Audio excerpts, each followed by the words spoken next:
So waffles have become one of my favorite weekend breakfasts because A, they're so easy to make, and B, because they're delicious. Now, before we get into the actual recipe, I wanted to call out two pieces of equipment that I think will make your waffle making much better. One, obviously a waffle iron. You can't really make waffles without one. We got this mini one from Target for like 10 bucks and we love it. And two, some sort of wire rack. Placing your fresh waffles on one of these instead of directly onto a plate will lead to a crispier waffle instead of one that has softened because of the condensation that forms. Anyway, today we're making waffles. Let's get into it. First off, get that waffle iron preheating. Then to a large bowl, add 1 cup and 2 tablespoons of flour, 2 tablespoons of sugar, 1.5 teaspoons of baking powder, and a half teaspoon of salt.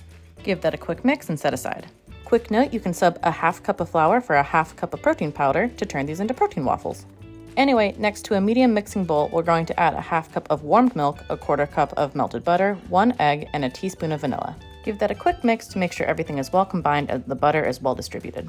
To make our finished waffle batter, we're going to pour the wet ingredients into the dry ingredients and mix until they are well combined and the batter is thickened slightly. And that's our waffle batter. Now to cook our waffles. Make sure the waffle iron is very hot and then spray with some cooking spray. Then add a quarter cup of batter, you don't want to add too much or it will overflow, and then close the top. I like to check them after a minute or so just to see how they're browning.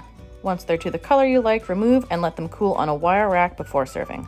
And there you have it, easy single-serve homemade waffles. Now a few notes. Make sure that you give the waffle iron a few minutes to reheat in between waffle rounds so you ensure an extra crispy exterior. Also, these freeze so well. Who needs Eggos when you can just make a large batch of these on the weekends and then pop them in the toaster as a snack whenever you want one? And there you have it, beautiful golden brown homemade waffles.